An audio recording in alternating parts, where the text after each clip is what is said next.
Growing up in the shadow of her perfect sister, Claire was always treated as the invisible one. While her family believed she was barely getting by, she secretly excelled in school, overcame dyslexia, and became valedictorian in computer science. With her sister's wedding looming, Claire faced a choice: stay silent to keep the peace or finally speak her truth and step into the light. If you've ever been underestimated by your own family, leave a comment below letting me know where you're watching from. And hit subscribe to follow my journey of standing up for myself and growing stronger every day. From a very young age, Claire realized her place in the family, not at the center. Not as the pride and joy, but simply as the other daughter. All the attention, affection, and expectations were poured onto her older sister Rachel, who was 6 years her senior, the one her family saw as the perfect image of grace, success, and what a child should be. Claire wasn't jealous by nature. But over time, she learned to stay quiet, because no matter how hard she tried, her efforts were met with indifference or forced smiles. Claire once believed that if she worked harder, her parents would finally see her. When she was 10, she spent weeks building a science project about renewable energy. Not only did it win first prize at her school, it advanced to the district competition. The awards ceremony was scheduled for the evening, and Claire reminded her parents, Robert and Linda, multiple times. They nodded and said they'd try to make it, but her mother's vague tone had already taught Claire not to hope too much. That night, Claire stood alone on stage, clutching her blue ribbon, eyes scanning the audience for a familiar face. All she saw were the empty seats where her parents should have been. Later, she found out they had gone to Rachel's solo dance recital. Announced at the last minute, "Rachel needed us," her father explained when Claire confronted him through tears. It was her big performance. "You'll have other science fairs." But Claire never had another science fair. After that, she gradually stopped telling them about her achievements. She didn't want to feel disappointed again. Didn't want more empty reassurances. She turned inward, worked hard in silence, knowing that if her effort wasn't going to be seen, it could at least be her secret strength. High school brought bigger challenges. Reading took Claire twice as long as it did for others. Numbers on the page jumbled when she tried to do math. It wasn't until junior year that a dedicated teacher suggested she get tested, and the result was dyslexia. For Claire, it was a relief. Finally, there was a reason for all her difficulties. But for her parents, it only confirmed what they already believed, that Claire wasn't naturally gifted like Rachel. "Not everyone's an academic star," her father said after a tense parent-teacher meeting. "Some people just have to work harder. That's life, Claire." His words cut deep, not just because they hurt, but because they confirmed her worst fear, that he'd given up on her. Her mother, Linda, sometimes showed glimmers of guilt, especially when Claire tried to speak up.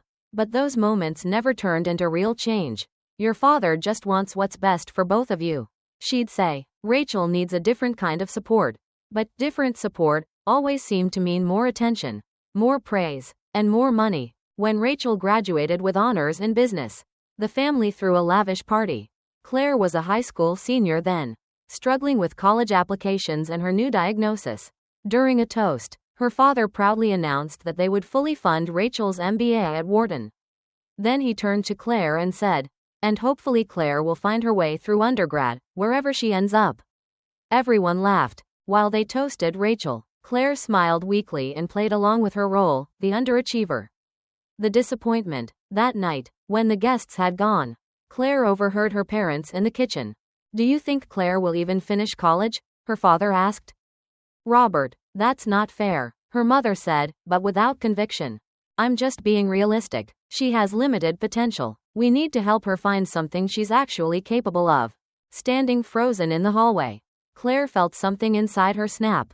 In that moment, she decided, if her family had already made up their minds about her, she wouldn't try to change it. She would stop trying to earn their approval. Instead, she would work twice as hard, push twice as far, but she would do it in secret. The favoritism in Claire's family wasn't just a feeling, it was a fact. Shown clearly through every action, word, and decision her parents made. No one in the family ever outright said that Rachel was more important or more talented. But everything from Claire's childhood to her teenage years pointed in that direction. Claire vividly remembered the night of her science fair awards when she was just 10 years old. Her project on renewable energy didn't just win first prize at school, it advanced to the district level. It was a proud moment, and she had reminded her parents over and over about the ceremony. But when the lights dimmed and the applause started, Claire stood on stage holding her blue ribbon, searching the audience for the familiar faces of her parents. The seats she had saved for them were empty. Later, she found out they had gone to a last-minute solo dance performance by Rachel instead. She needed us, her father had said. It was a big performance. You'll have other science fairs. Claire never claimed her sister's events weren't important, but what hurt was knowing that even when she had something to be proud of, she still came second, not just once, but every time.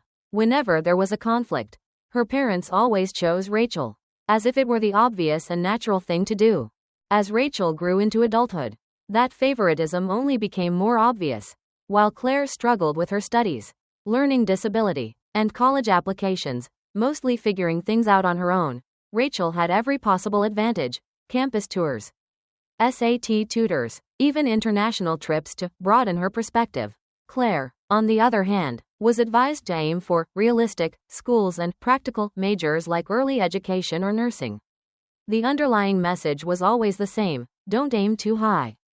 Still, Claire pushed forward. She applied to college on her own, got accepted into a public university with a solid computer science program, and felt a quiet pride, only to be met with her father's lukewarm reaction: as long as you get through it and find a decent job, that's what matters. But the contrast in how they were treated became even clearer when it came to money. When Rachel graduated with honors in business, her family threw her an extravagant party. During the toast, Claire's father proudly raised his glass and said, "We're thrilled to announce that we'll be fully funding Rachel's MBA at Wharton." The room exploded in applause. Claire stood quietly in the corner, sipping soda and forcing a smile, trying to hide the sting in her chest. Then, as if to round out the picture, her father turned to her and added, "And hopefully Claire will find her way through undergrad, wherever she ends up." Everyone chuckled. Find her way. Those 3 words branded themselves into Claire's memory.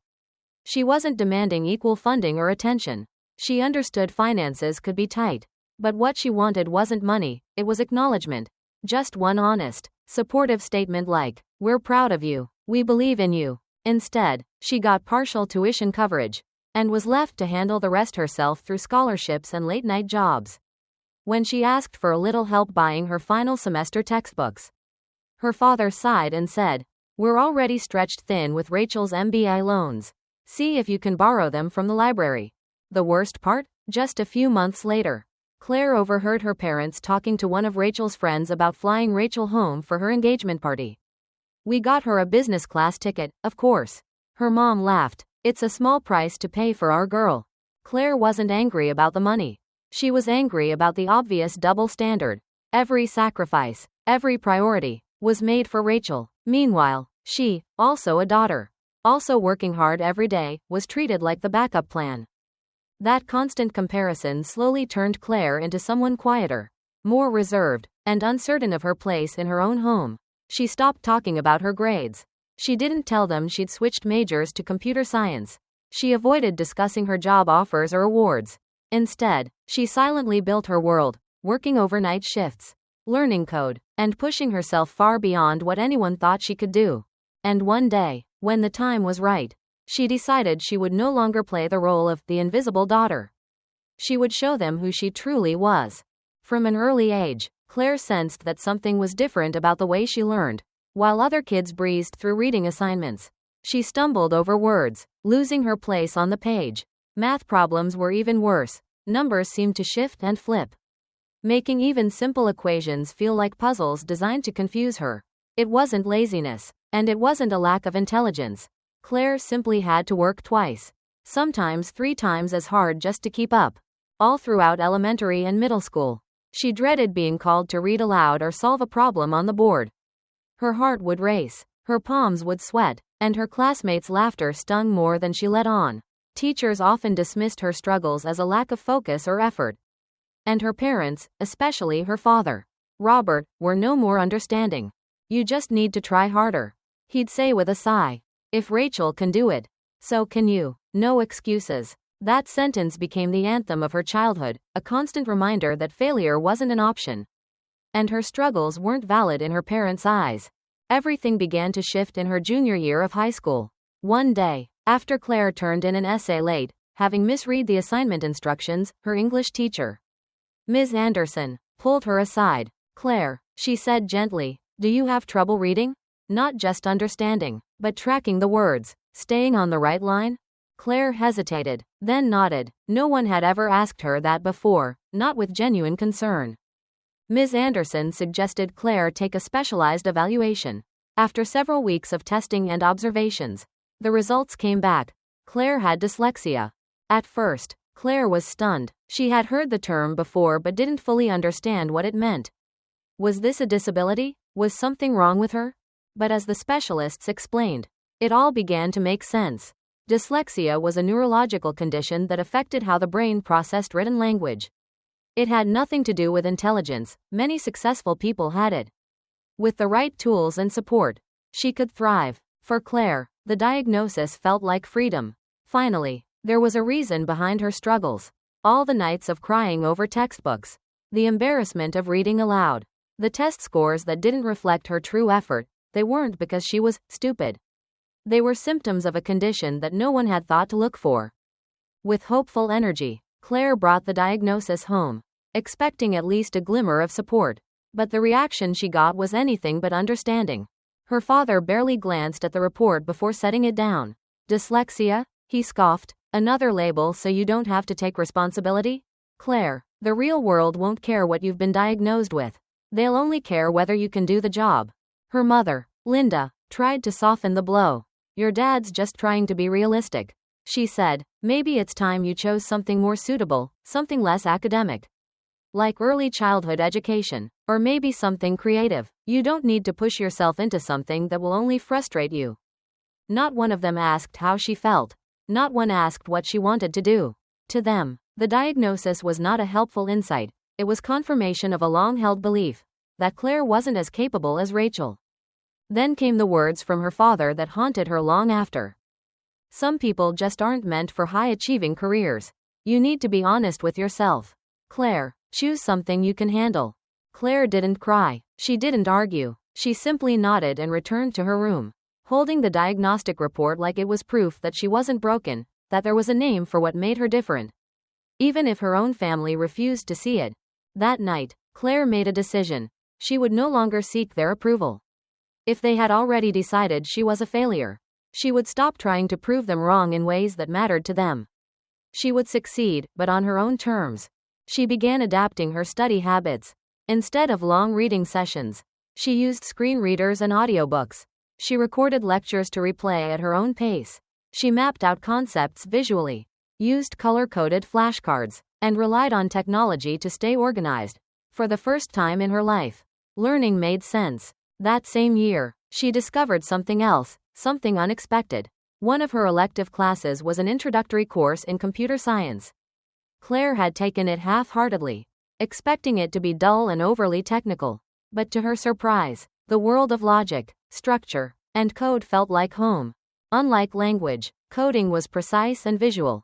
The computer didn't care if she stumbled over words, it responded to patterns, logic, and persistence. And Claire, for the first time, found herself thriving. Without telling her parents, she switched her major from education to computer science when she got to college.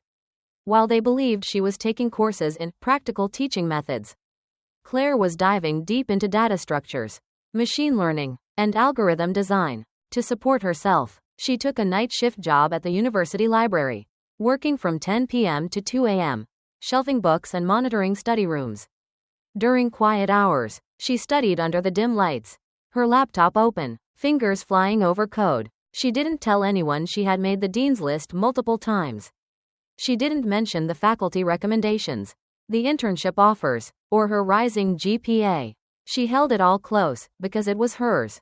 Because they wouldn't believe it anyway. In the silence of the library, surrounded by books and glowing screens, Claire was building a version of herself that no one had ever imagined, not even she. A version that was smart, capable, and unapologetically strong. She wasn't trying to prove anyone wrong anymore. She was simply proving to herself that she was never the problem. No one in Claire's family ever asked what she really wanted to study. When it came time for college applications, her father, Robert, insisted she choose something practical and manageable. In his view, education was the ideal major. Teaching is stable, he said, you get summers off, and it doesn't require a lot of technical thinking. It's perfect for someone like you. Someone like you. That phrase echoed in Claire's mind throughout her first semester. She had accepted the education major without protest, not because she wanted it, but because she was tired of fighting to be heard in a family that never truly listened. But deep down, Claire knew she didn't belong in that path. Everything changed when she signed up for a class that was supposed to be just a filler, Intro to Computer Science. She chose it randomly to fulfill an elective requirement. But from the first few lectures, she was hooked. The clarity of logic, the structure of code, it all made sense in a way nothing else ever had. The computer didn't care if she stumbled over words or moved slowly. It responded to precision, to persistence, and in that, Claire found her element. She realized she wasn't incapable, she had just never been placed in the right environment. Soon after, Claire quietly changed her major to computer science. She didn't tell her parents. As far as they knew, she was still a struggling education major, barely hanging on. In their occasional phone calls, Claire kept things vague, still learning about child development. She would say, yeah, lots of reading, but I'm managing. In truth, she was taking courses on algorithms, systems architecture, and artificial intelligence, and to afford tuition and living expenses. Claire worked a night shift at the campus library, from 10 p.m. to 2 a.m., 4 days a week. Her job involved restocking shelves and overseeing the quiet study zones. But during the slow hours, she'd set up her laptop and dive deep into coding problems and assignments. On some mornings, she'd return to her dorm exhausted, eyes burning, body aching, but she kept going, because no one else was going to do it for her. While other students focused solely on grades, Claire balanced work, classes, and a detailed financial plan down to the last dollar. She applied for every scholarship she could, joined student hackathons, and completed freelance coding gigs to gain experience. None of this was known to her family, and honestly, Claire didn't want them to know. She was used to being invisible. Every time she aced a project, Claire screenshotted the result and saved it in a private folder. When professors praised her in class, she quietly jotted their comments into her journal. No one clapped for her. No one threw a party or posted about her on social media. But she didn't need the recognition, because this time, she was doing it for herself, not for their approval. By senior year, Claire was at the top of her class in the computer science department. Not just in terms of grades, she had gained the respect of faculty members who recommended her for prestigious internships and research opportunities. The day she received the email naming her valedictorian, she sat frozen in her chair, tears quietly falling. It wasn't just joy, it was vindication.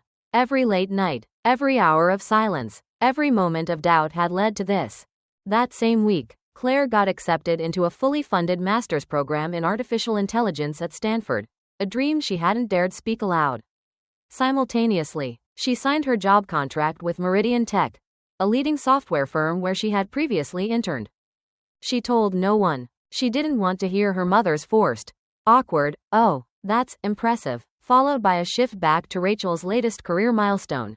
She didn't want to see her father's doubtful squint or hear him say, "Wait, you're studying what now?" She didn't want to explain or justify her success to people who had never believed in it to begin with. Instead, Claire quietly prepared for a moment of her own, the day she would walk across the graduation stage. Not as someone's little sister or the struggling one, but as Claire Miller, an accomplished student, a brilliant coder, a woman who built her future from scratch. And this time, she didn't need permission to shine. Rachel's wedding took place under a clear sky, the air filled with expensive perfume and the chatter of well-dressed relatives. Everyone was there to celebrate the perfect daughter of the Miller family, the one who never disappointed. The one who had always made her parents proud. And somewhere behind that shine, Claire had always been the forgotten shadow. Claire arrived late, not wearing the bridesmaid dress she was assigned, and didn't join in the small talk. She stood quietly at the edge of the celebration, clutching a small leather folder. Inside it was everything her family had never known, the truth. Today wasn't just about Rachel. For once, It would be about her. After the ceremony, as guests began to gather in the reception hall, Claire approached her parents. I need to talk, she said, privately. It's important. There was something in her voice that made both Robert and Linda pause. Moments later, Claire, her parents, and Rachel were seated in a small side room just off the main hall. This better be good, Rachel said, adjusting her gown, annoyed. You're pulling me away from my own wedding. I graduated today, Claire said firmly, as valedictorian of the computer science department. The room fell silent. Linda blinked. You're valedictorian? Yes, Claire said, and opened her folder. She pulled out her official transcript with a perfect GPA. The acceptance letter from Stanford's fully funded AI master's program, and her job offer from Meridian Tech. She laid them out, one by one. Robert furrowed his brow. Wait, you've been studying computer science? I thought you were doing education? I changed my major in freshman year, Claire said, calm but clear. I paid for most of school myself through scholarships and working nights. I never told you, because I knew you wouldn't believe me. Or worse, you'd dismiss it. For a moment, no one spoke. Rachel stood up abruptly. I can't believe this. You seriously chose today to announce all this? This is my day, and you come in here, trying to steal the spotlight with your big reveal? Claire looked at her sister with a steady gaze. When has it ever not been your day? Rachel, I've spent my whole life stepping aside, keeping quiet, making room for you. I'm not trying to steal anything. I just want one moment to be seen. Their voices had risen. The door creaked open, and Jason, Rachel's fiancé, peeked in. Is everything all right? No, Rachel snapped. Claire's trying to ruin my wedding with some big academic drama. Jason glanced at Claire, then at the table. She graduated today? Yes, Claire said, valedictorian, and nobody in this room knew. Jason stepped inside. I think that's amazing. Honestly, Rachel, your sister deserves to be celebrated too. Robert shifted, suddenly unsure. He looked at the documents again as if seeing his daughter for the first time. Claire, I may have misjudged you. I didn't think you were capable of all this. You didn't want to think it, Claire said, because it was easier to believe I couldn't succeed than to admit you were wrong. Linda reached across the table. You should have told us. I tried, Claire said. You changed the subject. Every time. You told me to let Rachel shine. To be the easy one. Silence fell again. I'm sorry, Linda whispered after a moment. I thought you didn't need the recognition. I thought you were different. Claire nodded slowly. I am different, but that doesn't mean I don't deserve to be seen. Later that evening, while music played and wine flowed freely, quiet murmurs began to spread.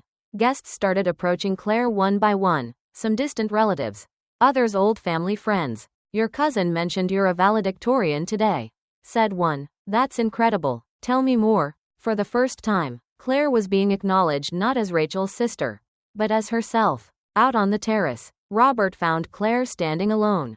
The look in his eyes was different, less proud, more uncertain. I've been thinking about what you said, he admitted. Maybe I didn't try hard enough to understand you. I thought I was being realistic. But maybe I just didn't believe in you the way I should have. Claire let the silence sit between them. I'd like to try again, he added, if you'll let me. She didn't smile, but her voice softened. Maybe, but this time, we do it with honesty. No more pretending. That night, Claire began a new chapter, not one written by her family, but one authored entirely by herself. She had spoken her truth, and for the first time, they listened, not because she begged, not because she screamed, but because she showed them what they had missed all along. After Rachel's wedding, Claire packed her things and left the house she had grown up in, the place filled with expectations that never truly belonged to her. She moved into a small studio apartment near her new job, with the help of Zoe and Lucas, the only two people who had truly seen and believed in her. The apartment wasn't big, but it was hers. Every corner was decorated by Claire herself, her choice of bookshelves, curtains, and quirky little pillows she'd never have been allowed to bring into her childhood room. For the first time, she was living a life that actually reflected who she was. On her first day at Meridian Tech, Claire walked into the glass building not as someone's sister or as the disappointment of the family, but as Claire Miller, software engineer, Stanford scholarship recipient, and valedictorian. But what truly surprised Claire wasn't the validation at work, it was her mother. Linda began calling regularly. She asked about Claire's projects, her plans for grad school, and even sent her a lavender plant for her apartment, a flower Claire had once mentioned she loved as a child. "I've been reading about dyslexia," her mom said during one visit, "trying to understand what you've been dealing with all these years." Claire didn't respond immediately. The apology wasn't enough to undo the years of neglect and dismissal. But it was a start. And for the first time, Claire was willing to give her mother a chance.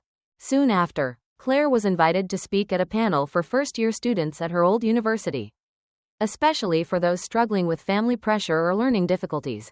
After the event, a freshman named Abigail came up to her. "I have dyslexia too," she said quietly. "Everyone says I should switch out of STEM, that I'm not cut out for it." Claire smiled gently and placed a reassuring hand on her shoulder. "I've heard the same thing," Claire said, "but just because they can't see your worth doesn't mean it's not there. You have to be the first person to believe in yourself. Build your skills, find people who believe in you, and don't let anyone else's voice be louder than your own." And as she said those words, Claire realized she wasn't just offering advice. She was living it, no longer shrinking, no longer hiding her success to keep others comfortable, no longer pretending to be something less than she was. Her father occasionally sent short, cautious messages. "Heard you're working on a big project. Proud of you." It wasn't a full reconciliation. But at least now, he knew. He knew she wasn't the failure he once assumed. One evening, Claire wrote a blog post. "For a long time, I believed my worth came from other people's approval. But I've learned that your value isn't something they give you, it's something you claim for yourself. Whether you've been overlooked, underestimated, or ignored, none of that defines you. What defines you is how you rise, how you keep going, and how you choose yourself, every day." Claire was no longer the girl who stood alone on stage with a blue ribbon and empty seats. She was now the woman standing in lecture halls, telling her story, and helping others find their voice. And when someone asked her, "How did you get through all of it?"